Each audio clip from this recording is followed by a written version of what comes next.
And अस्सलाम वालेकुम all of you. आज हम डिस्कस करने वाले हैं लीडरशिप में यूनिट 7, जिसमें हम बात करने वाले हैं problem solving and decision making को कि किस तरीके से लीडरशिप मैनेजमेंट में डिसीजन मेकिंग और प्रॉब्लम सॉल्विंग किस तरीके से करते हैं। तो ओवरऑल इसको हम डिस्कस करेंगे आज। उसके बाद डिस्कस करेंगे लर्निंग ऑब्जेक्टिव के कौन कौन से हम ऑब्जेक्टिव डिस्कस करने वाले हैं लीडरशिप मैनेजमेंट के 6 यूनिट में। ओवरऑल उनको हम देखेंगे। तो 6 यूनिट में जितने भी ऑब्जेक्टिव है, ठीक है, ये हमारा लीडरशिप जो मैनेजमेंट है उसका 6 यूनिट है जो बीएसएन में हम पढ़ते हैं 7 सेमेस्टर में, ठीक है। उसके अलावा हम यहाँ पे अगर ऑब्जेक्टिव की बात करते हैं तो सबसे पहले जो हमारा ऑब्जेक्टिव क्या है कि डिफाइंड डिस्कस डिसीजन मेकिंग के हम डिफाइन करेंगे डिसीजन मेकिंग को, प्रॉब्लम सॉल्विंग को, ठीक है, डिफाइन करेंगे। उसके अलावा हम बात करेंगे discuss the importance of critical thinking. Decision making में क्या इम्पोर्टेंस है क्रिटिकल थिंकिंग की, उसको डिस्कस करेंगे। उसके अलावा explain the importance of decision making and problem solving, explain करेंगे डिसीजन मेकिंग और प्रॉब्लम सॉल्विंग को। उसके अलावा identify the types of decision making, कौन कौन से टाइप से उनको आइडेंटिफाई करेंगे।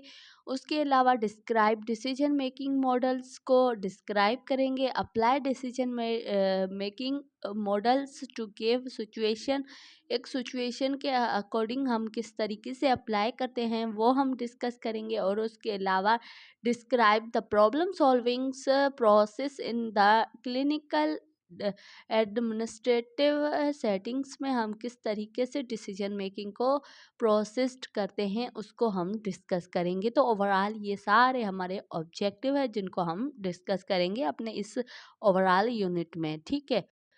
सबसे पहले बात करते हैं इंट्रोडक्शन की। Introduction the decision making and problem solving essential the management functions.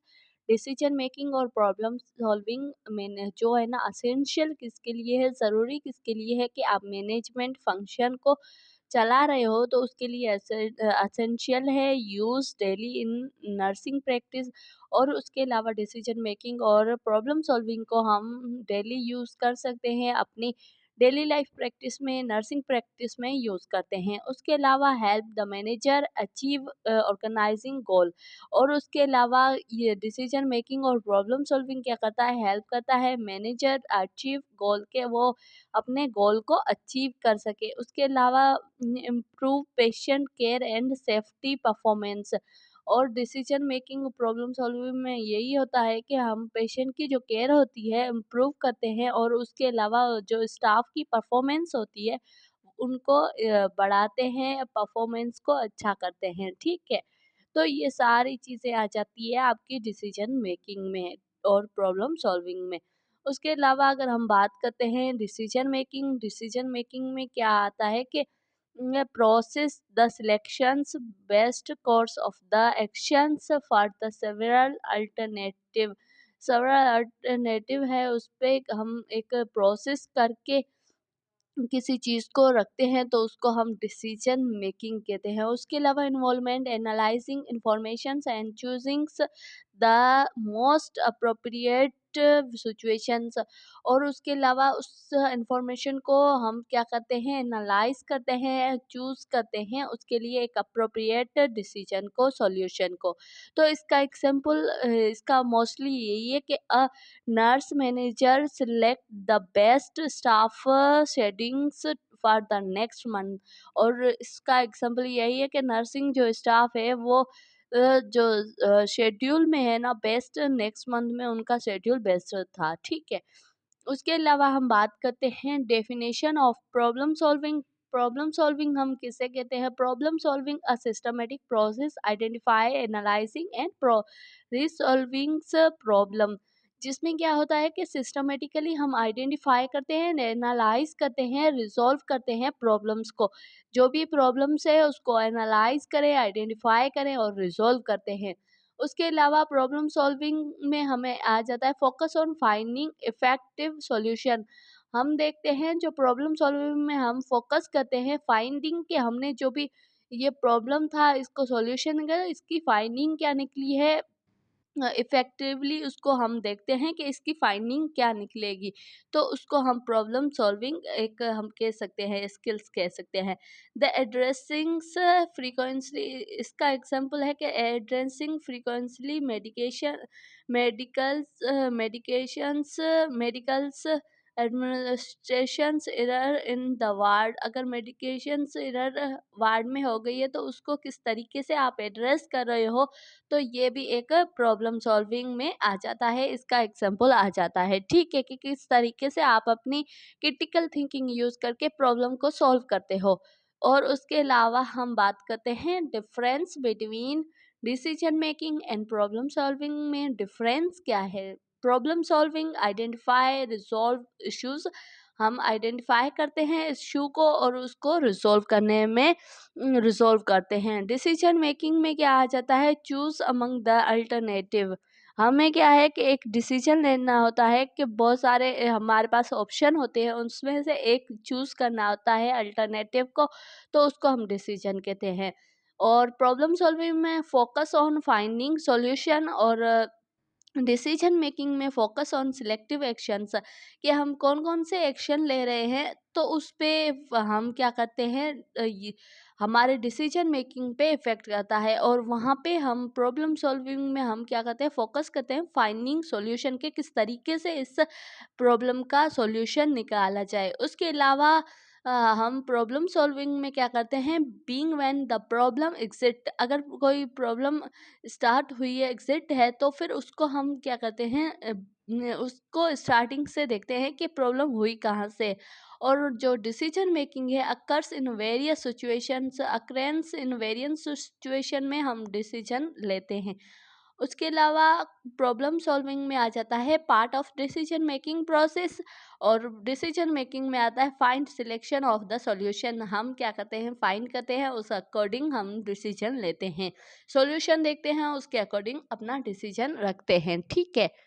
उसके अलावा इम्पोर्टेंस ऑफ क्रिटिकल थिंकिंग, के इम्पोर्टेंस क्या है क्रिटिकल थिंकिंग की, तो critical thinking the ability to analyse information objectively, हम किसी को ऑब्जेक्टिवली उस प्रॉब्लम को एनालाइज करते हैं। यूज रीजनिंग एंड एविडेंस, हम उसके लिए यूज करते हैं रीजनिंग को, एविडेंस को, उसकी जो भी रेफरेंस को या फिर उसकी रीजनिंग को।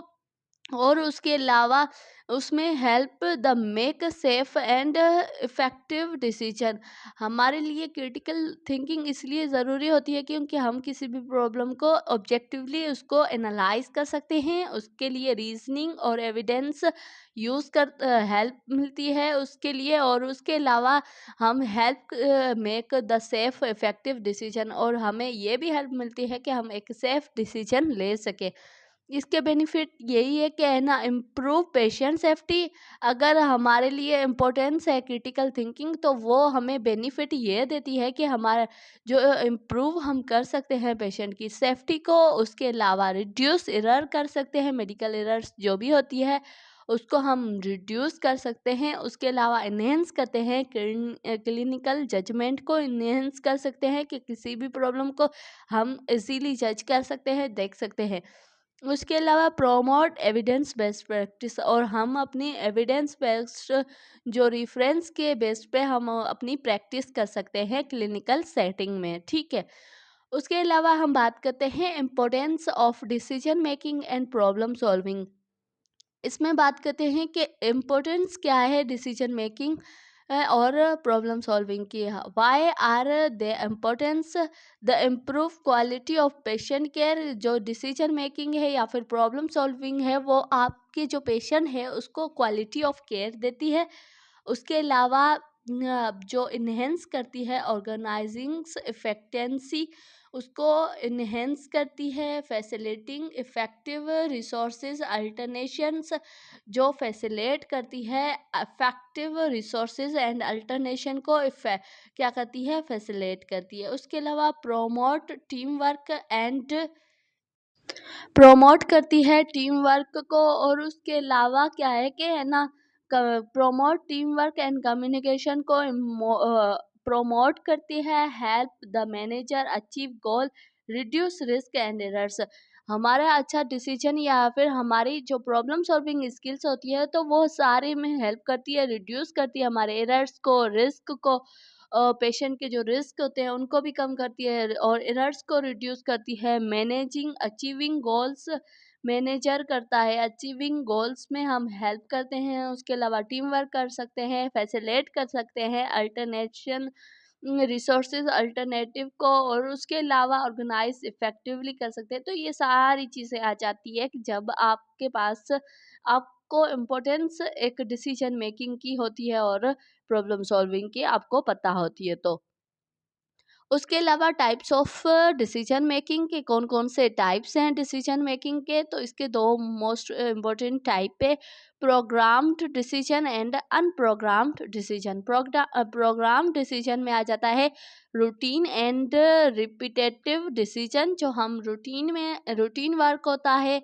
और जो भी रेगुलर बेस पे हम डिसीजन लेते हैं रिपीटेटिव, उसको हम और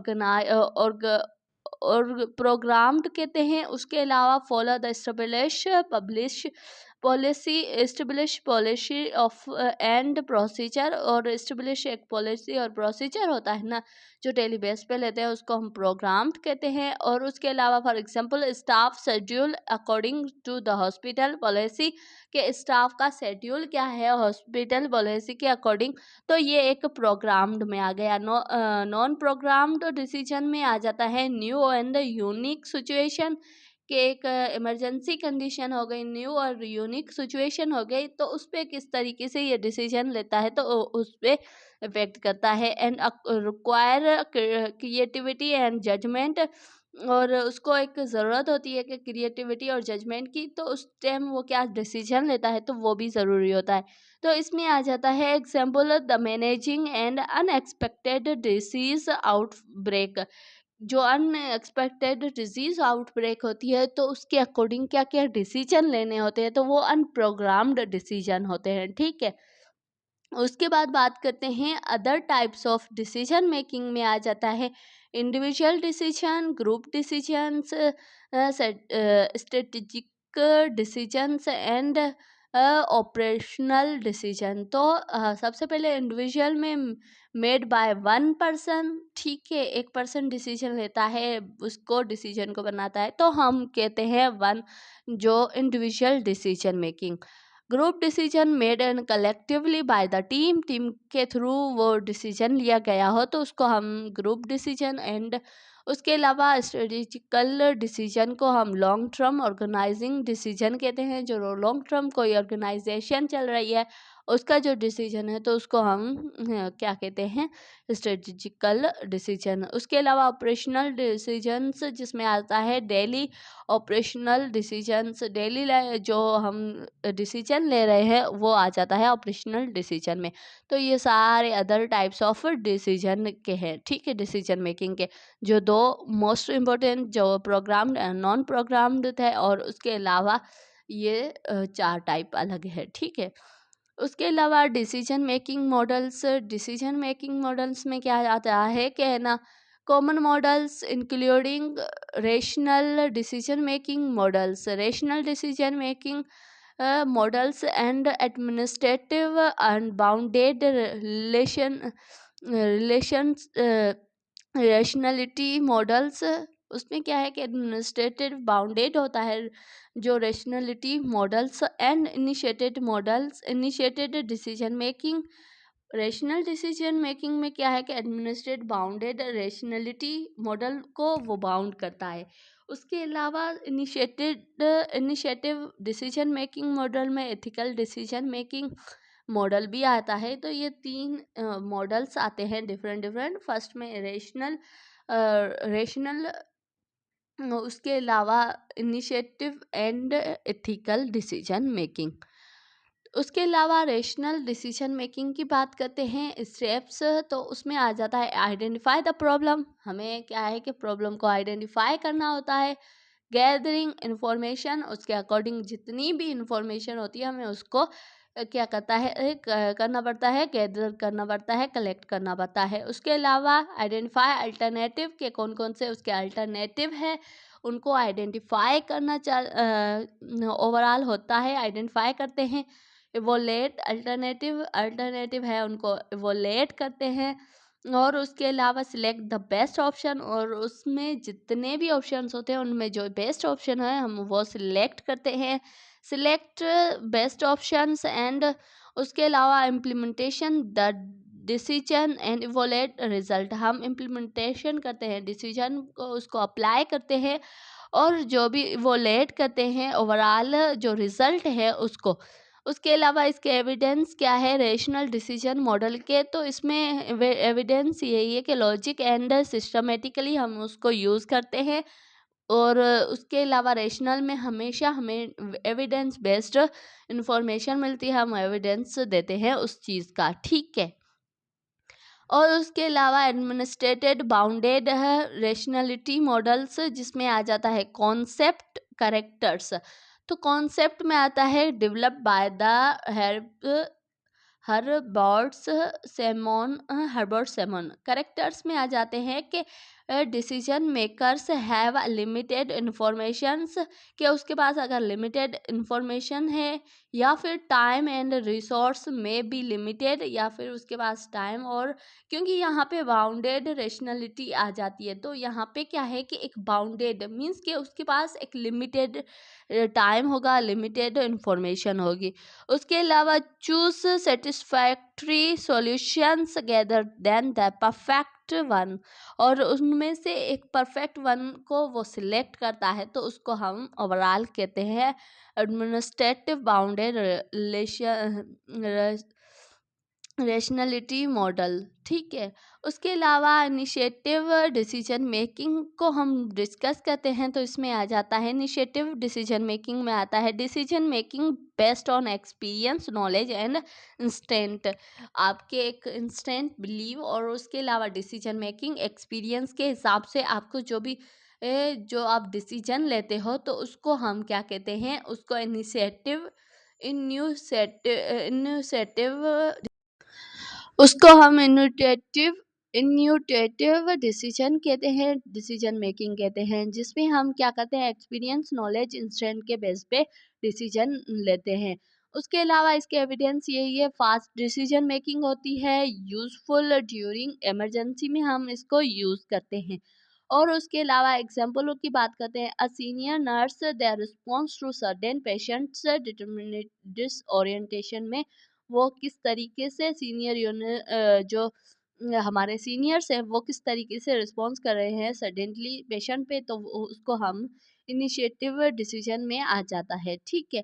उसके अलावा एथिकल डिसीजन मॉडल्स में आ जाता है, इसका पर्पस यही होता है help to manager make a decision and constant with ethical principle, जो डिसीजन क्लिनिकल ले रहा है वो एथिकल बेस पे हो। और उसके अलावा स्टेप की बात करते हैं, आइडेंटिफाई करते हैं एथिकल इश्यूज को, एंड गैदर रिलेवेंट इंफॉर्मेशन, जो एथिकल बेस पे रिलेवेंट इंफॉर्मेशन है हम उसको गैदर करना। कंसीडर एथिकल प्रिंसिपल, जो भी एथिकल प्रिंसिपल है उनको कंसीडर करना, उनको मानना। और उसके अलावा एक्सप्लोर द अल्टरनेटिव, और ओवरऑल अल्टरनेटिव जितने भी होते हैं उनको एक्सप्लोर करना। मेक द डिसीजन, उनके अकॉर्डिंग हमें डिसीजन लेना होता है एथिकल बेस पे। और उसके अलावा एवोलेट आउटकम, हमें एथिकल बेस पे देखना होता है कि इसका आउटकम कितना निकला है। तो ओवरऑल ये सारी चीज़ें आ जाती है एथिकल डिसीजन मेकिंग में। उसके बाद बात करते हैं applications of ethical decision making के कौन कौन से एप्लीकेशंस है। Application of ethical decision making for clinical examples, जिसमें आ जाता है patients reform life saving treatment, के किस तरीके से हम पेशेंट को लाइफ सेविंग ट्रीटमेंट दे रहे हैं। Nurse should be respect the patients autonomy की रिस्पेक्ट करे, उसकी खुद मुख्तियारी की जो रिस्पेक्ट करे। असेस अंडरस्टैंडिंग, और नर्स को क्या होता है कि वो असेस करे कि पेशेंट कितना अंडरस्टैंड कर रहा है। इम्प्रूव प्रोवाइड कंप्लीट इन्फॉर्मेशन, और पेशेंट को प्रोवाइड करे कंप्लीट इन्फॉर्मेशन। और उसके अलावा कंसर्न हेल्थ केयर टीम, और उसका कंसर्न भी ले हेल्थ केयर टीम का। और उसके अलावा follow the ethical and legal guideline, और फॉलो करे एथिकल और लीगल गाइडलाइन। ये सारे नर्स शुड करती है, ठीक है। और उसके अलावा क्या है कि ओवरऑल इसके जो एप्लीकेशंस यही है कि रिस्पेक्ट होनी चाहिए पेशेंट की, उसके अलावा ऑटोनॉमी उसकी रखनी चाहिए, उसकी ऑटोनॉमी की रिस्पेक्ट हो, असेस अंडरस्टैंडिंग हो, provide complete information, concerned health care team and उनसे कंसर्न लेके काम करें। उसके अलावा follow the ethical and legal guidelines follow करें। और उसके अलावा हम बात करते हैं problem solving process. Problem solving process में आ जाता है, इसके स्टेप्स आ जाते हैं। आइडेंटिफाई प्रॉब्लम, सबसे पहले हमें क्या है कि प्रॉब्लम सॉल्विंग में क्या करना होता है, आइडेंटिफाई करनी होती है प्रॉब्लम्स को कि कौन सी प्रॉब्लम है। उसके अलावा कलेक्ट डेटा, उसके अकॉर्डिंग डेटा लेनी होती है। और उसके अकॉर्डिंग हमें क्या है एनालाइज काज के किस चीज की वजह से ये हुई है, ठीक है, उसका काज एनालाइज करना पड़ता है। फिर क्या करना है, डेवलप पॉसिबल सॉल्यूशन डेवलप करना होता है हमें एक उसके according possible solution. Select the best solution, हमें क्या है कि उन सारे सॉल्यूशन में बेस्ट सॉल्यूशन सिलेक्ट करना होता है। इम्प्लीमेंटेशन सॉल्यूशन, और उसको अप्लाई करना होता है, पेशेंट पे इम्प्लीमेंट करना होता है। लास्ट में हमें क्या है कि इवोलेट इफेक्टिवनेस, हमें ओवरऑल जो भी हमने डिसीजन लिया है इम्प्लीमेंटेशन किया है तो हमें उसका आउटकम देखना ज़रूरी होता है, ठीक है। तो ये सारी चीज़ें आ जाती है प्रॉब्लम सॉल्विंग प्रोसेस में। उसके बाद बात करते हैं problem solving process of follow the problem identification, data collection, analysing, solution, implementation and evolution. ये सारी चीज़ें आ जाती है। सबसे पहले हमें क्या है, असेस करना होता है, उसकी जो भी प्रॉब्लम है उसको आइडेंटिफाई करना होता है। उसके बाद उसके अकॉर्डिंग हमें डेटा कलेक्शन करनी होती है, और उसके डेटा को हमें एनालाइज करना होता है। फिर उसका सोल्यूशन हमें मिलता है, और वो सोल्यूशन हम प्लान करके हम पेशेंट पे इम्प्लीमेंटेट करते हैं, उस पे क्या करते हैं, उस पे हम यूज़ करते हैं। उसके अलावा लास्ट में क्या है, उसका आउटकम के कितना निकलता है, ठीक है। ये सारे आ जाते हैं फॉलोअर्स में। उसके अलावा क्लिनिकल एप्लीकेशन में हम बात करते हैं situations increase the medical errors and medical wards. जो मेडिकल वार्ड्स हैं उनमें मेडिकेशनल वार्ड में क्या मेडिकल एरर्स आ रही है उसको हम देखते हैं। और उसके अलावा हम क्या करते हैं, प्रॉब्लम सॉल्विंग अप्रोच को देखते हैं कि कितनी हमें अप्रोच है। सबसे पहले आइडेंटिफाई एरर पैटर्न, हमें एरर पैटर्न को आइडेंटिफाई करना होता है। उसके अलावा एनालाइज क्या है, कंट्रीब्यूटिंग फैक्टर, जो भी कंट्रीब्यूटिंग फैक्टर्स हैं उनको हमें क्या है एनालाइज करना होता है। उसके बाद प्रोवाइड स्टाफ एजुकेशन, हमें स्टाफ को एजुकेशन करना होता है उसके अकॉर्डिंग, जो भी सिचुएशन है उसके अकॉर्डिंग। और उसके अलावा लास्ट में हमें क्या करना होता है, improve medication administration process and monitor outcome, हमें इम्प्रूव करना होता है एडमिनिस्ट्रेशन जो प्रोसेस है उसको, और उसके अलावा मॉनिटर करना होता है कि आउटकम इसका क्या निकलता है। तो ये सारे होते हैं प्रॉब्लम सॉल्विंग अप्रोच। उसके अलावा एडमिनिस्ट्रेटिव एप्लीकेशन जिसमें आ जाता है सिचुएशंस, सिचुएशन हाई स्टाफ एब्सेंटिज़म्स, जिसमें ज़्यादा से ज़्यादा स्टाफ एब्सेंस है, ठीक है, तो उसमें problem solving approach review the attendance record हमें देखना होता है।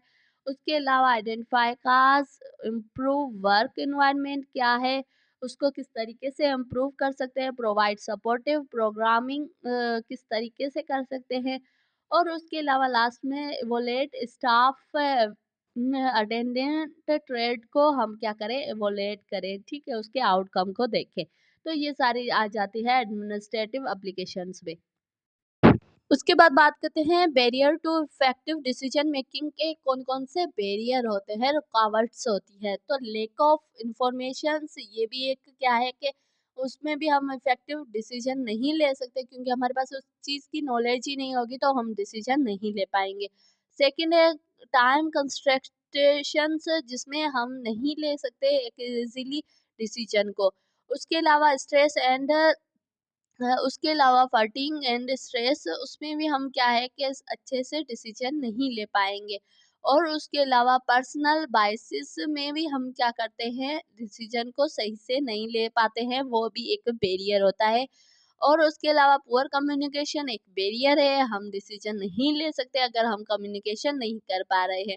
उसके अलावा ऑर्गेनाइजिंग लिमिटेशंस, अगर ऑर्गेनाइजिंग में लिमिटेशंस है, हमें कोई प्रॉपर चीज़ें नहीं मिल रही है, तो हम उस चीज़ के बारे में हम अच्छे से डिसीजन नहीं ले पाएंगे। तो ये सारे इफेक्टिव बैरियर्स होते हैं जो आपकी इफेक्टिव डिसीजन मेकिंग पे इम्पेक्ट करते हैं। और उसके अलावा strategic for the effective decision making, तो उसमें आ जाता है कि आप अगर इफेक्टिव कौन कौन सी स्ट्रेटजीज होती है जिसमें आप अच्छे तरीके से डिसीजन मेकिंग कर सकते हो। यूज एविडेंस बेस्ड इंफॉर्मेशन, आपके पास एविडेंस बेस्ड इंफॉर्मेशन होती है तो आपके पास आपका डिसीजन मेकिंग होती है वो भी अच्छी बनती है। उसके अलावा इनकरेज टीम वर्क, आप टीम वर्क को इनकरेज कर रहे हो तो वो फिर भी आपकी डिसीजन मेकिंग अच्छी होती है। उसके अलावा apply critical thinking, consider ethical principle consider कर रहे हो तो वो भी एक अच्छा डिसीजन मेकिंग होता है। उसके अलावा कंसीडर एथिकल प्रिंसिपल्स एंड उसके अलावा इवोलेट आउटकम इवोलेट कर रहे हो, learn for previous experience, previous experience को लर्न कर रहे हो, उससे सीख रहे हो तो वो भी एक हेल्प करता है, वो भी आपके डिसीजन मेकिंग को इनहेंस करता है, बढ़ाता है। तो ये सारी स्ट्रेटजीज थी जो आप इफेक्टिव डिसीजन मेकिंग कर सकते हो। और उसके अलावा समरी की बात करते हैं जिसमें हमने ओवरऑल जो भी डिस्कस किया है उसके बारे में देखते हैं। तो decision making problem solving essential for nursing में मैनेजिंग मैनेजमेंट स्किल्स के लिए बहुत ही असेंशियल होता है। Critical thinking improve decision quality, आप जितना भी क्रिटिकल सोचते हो आपके डिसीजन उतने बेहतर बनते हैं। उसके अलावा various decision making model guide true manager, various decision making होती है तो वो गाइड करती है आपकी जो guide to manager and the ethical decision making ensure the professional practice, वो एक प्रोफेशनल प्रैक्टिस होती है। उसके अलावा structural problem solving improve clinical administrative outcome, overall structure problem solving क्या करती है, इम्प्रूव करती है क्लिनिकल एंड एडमिनिस्ट्रेटिव आउटकम्स को। तो ये सारी क्या थी, इस पूरे यूनिट की समरी थी। सो आज हमने ओवरऑल 6 यूनिट को कम्प्लीटली डिस्कस किया है कि क्या क्या चीज़ें आ जाती है हमारे इस 6 यूनिट में, उसको हमने डिस्कस किया अच्छे तरीके से, रीड आउट किया, पढ़ा और समझा। ठीक है, क्या क्या चीज़ें थी उनको हमने डिस्कस किया। So thank you so much. आज का वीडियो इतना ही, मिलते हैं नेक्स्ट वीडियो में नए टॉपिक के साथ। ओवरऑल हम यहाँ पे हम अपनी पूरी सीरीज में, अपने पूरे लेक्चर में जितने भी उनके सब्जेक्ट के वाइज जितने भी यूनिट होते हैं उनको हम क्लियर करते हैं। So thank you so much.